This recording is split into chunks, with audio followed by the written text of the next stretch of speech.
আউযু বিল্লাহি মিনাশ শাইতানির রাজিম বিসমিল্লাহির রহমানির রহিম। আজকে আমরা পড়লাম যে নামাজের ভিতরে এবং বাহিরে 13 ফরজ। কয় ফরজ?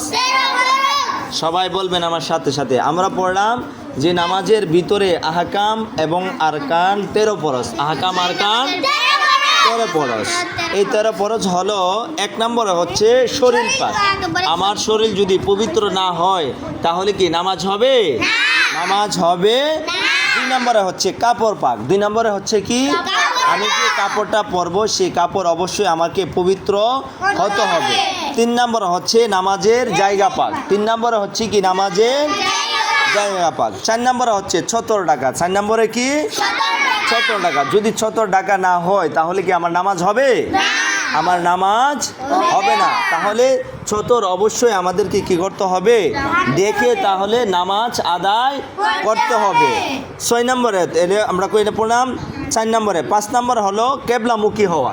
কেবলামুখী না হলে কি নামাজ হবে? আমাদের কেবলা হলো পশ্চিম দিক। আমাদের কেবলা কোন দিক? পূর্ব, পশ্চিম, উত্তর, দক্ষিণ। কিন্তু আমাদের কেবলা হলো পশ্চিম দিকে। আমাদের কেবলা হলো পশ্চিম দিকে। তাহলে 5 নম্বরে কেবলামুখী হয়ে নামাজ আদায় করতে হবে। 6 নম্বরে হচ্ছে ওয়াক্ত মতে নামাজ পড়া। 6 নম্বরে হচ্ছে কি, ওয়াক্ত মতে নামাজ পড়া। 7 নম্বর হচ্ছে নামাজের নিয়ত করা। 7 নম্বরে হচ্ছে কি, 7 নম্বরে হচ্ছে কি, নামাজের নিয়ত করা। আচ্ছা, এবার আমরা পড়লাম যে নামাজের বাহিরের যে 7 ফরজ এটা পড়লাম, কিন্তু নামাজের ভিতরেও আরো 6 ফরজ রয়েছে। নামাজের ভিতরে কয় ফরজ আছে? সবাই বলেন কয় ফরজ রয়েছে? 6 ফরজ। 6 ফরজের মধ্যে প্রথম হচ্ছে তাকবীরে তাহরিমা বলা। তাকবীরে তাহরিমা এভাবে বলবো, ছেলেরা কানের লুতি পর্যন্ত হাত উঠাবো এবং হাতের আঙ্গুলগুলি কেবলামুখী হতে হবে। হাতের আঙ্গুলগুলি কোনমুখী হতে হবে?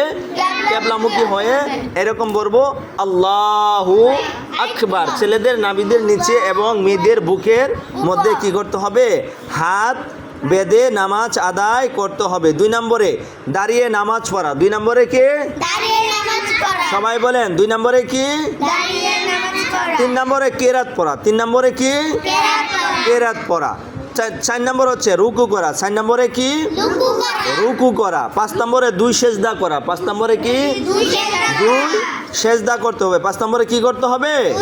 2 সেজদা করতে হবে। 6 নম্বরে আখিরি বৈঠক। 6 নম্বরে আখিরি বৈঠক কিভাবে করতে হবে? বার্তা শেষ, সেখানে আমরা আত্তাহিয়াতু পড়বো, দরুদ শরীফ পড়বো, দোয়া মাসুরা পড়বো, তারপরে এরকমভাবে নামাজ পড়বো।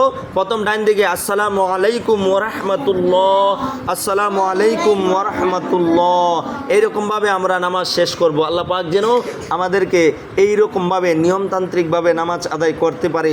আল্লাহ যেন আমাদেরকে সেই তৌফিক দান করেন। সকলে বলো আমিন।